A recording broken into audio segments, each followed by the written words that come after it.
भाव भयणीनो, तुमकां सगल्यांक देव बरो दीस दिवं म्हणटा.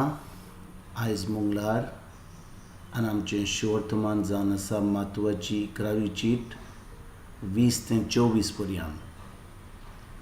आनी आयज 21 वडीन जेजू कितें म्हणटा, कोराजीन तुजें कोठा, बेथसायदा तुजें कोठा.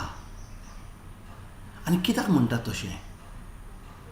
जेजून ह्या दोनी नोगरांक इतलीं विजमितां केलीं आनी तो म्हणटा तीर आनी सिदोन नोगरांनी ताणें असलीं विजमितां केल्लीं जाल्यार तो लोक गोबोर घालून प्राचीत करतलो आसलो. पूण ह्या लोकांनी इतलीं विजमितां आयकलीं खंयसर कोराजीन आनी बेथसायदान, आनी ह्या नोगरान लोकांनी कांयच करूंक ना. जेजूक नाकारलो थंयसर. आनी जेजून ह्या नोगरांनी कोराजीन आनी बेथसायदान इतलीं विजमितां केलीं, थंयसर देवाचें उतर परगट केलें. आनी भाव भयणीनो, हें सगळें पळोवन त्या लोकांनी जेजूक नाकारलो. कसलेंच आपलें मन बदलूंक ना, कसलेंच प्राचीत करूंक ना. आनी भाव भयणीनो, अशेंच आयज जेजू आमकां सांगता. ताजें उतर जावन आसा काल, आयज आनी सदांकाल. ताजें उतर केदांच बदलना. आनी हें देवाचें उतर जें आमकां आमच्या बायबलान आहा, आमकां पवित्र आत्मा शिकयता. जेन्ना आमी तें उतर घेता आनी तें उतर पाळटा, तें खरेंच आमी जेजूक दाखयता की आमी ताज्या उतराचेर आमी बावर दवरता, ताजेर बावर दवरता म्हणून. आनी भाव भयणीनो, जेन्ना आमी देवाच्या उतरा प्रमाणें आमचें जिवीत सारता, तेन्नाच की आमी प्राचीत करूंक पावता. आमचें मन बदलून तें आमचें जिवीत जेजू सारकें आमी जिवंक पावता. भाव भयणीनो, स्वर्गीच्या बापान आपल्या एकल्याच पुताक जेजूक संवसारांत धाडलो. कित्याक ताका धाडलो? कित्याक तो आमकां देवाची शिकवण दिवपाक येयल्लो.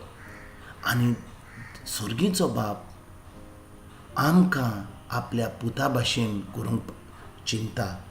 ताजें मन जावन आसा आमी जेजू सारकीं जावपाक. आनी जेजू सारकीं जावपाक ह्या संवसारांत आमी त्या देवाचें उतर घेवंक जाय. तें देवाच्या उतराचेर नियाल करून तें देवाचें उतर पाळूंक जाय. आनी भाव भयणीनो, फकत आमी रितीराक भितकूच, आमी मागणी करतकूच तेन्नाच की आमी चिंता वय आमी करूंक जाय. पूण दिसपट्ट्या जिवितान आमी कितें करता? तें देवाचें उतर खरेंच आमच्या काळजान दवरून आमी तें रिगून आनी तें दाखयली कडेन रावन आमी चिपकून तें देवाचें उतर पाळटा. आमी हो प्रश्न आयज आमकां विचारुया. खरेंच आमी जेजूचेर बावर दवरता, ताज्या उतराचेर बावर दवरता? समजा पाय माय आसा आनी आपल्या भुरग्यांक सांगता, भुरग्यांनो शिकात, बरे भाशेन रावात. आनी भुरगीं आयकना जाल्यार खरेंच तीं आपल्या पाय मांयक मानतात?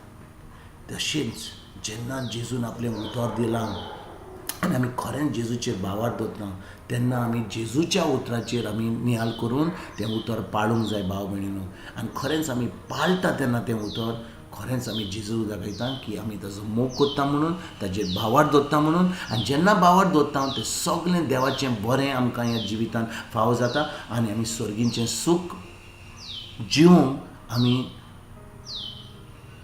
जाता. हें जाता आमकां स्वर्गीचें सूख मानपाक. आनी भाव भयणीनो, स्वर्गीचें सूख आमकां ह्याच संवसारान मेवतलें. आमी समजता की मरतकूच आमी स्वर्गार पावतले. स्वर्ग ह्या संवसारान आमकां मेवता जेन्ना आमी जेजूचेर बावर दवरता, ताजे उतराचेर आमी संबंद दवरून आमी तें आमचें जिवीत पाळटा. आनी देखून आयज एक खेरीत भाशेन आमी ह्या उतराचेर नियाल करुया, आमी प्राचीत करुया. आनी आयज तान थाराया की आमचें जिवीत जेजूच्या उतरा वरवीं आमी जियेतले म्हणून. तुमकां आनी तुमच्या फॅमिलीक हांव एक बरो दीस आवडयतां. आनी परतून तुमचे कडेन फाल्यां उलोवपाक हांव हाजीर जातलों. तुमकां सगल्यांक गॉड ब्लेस म्हणटा.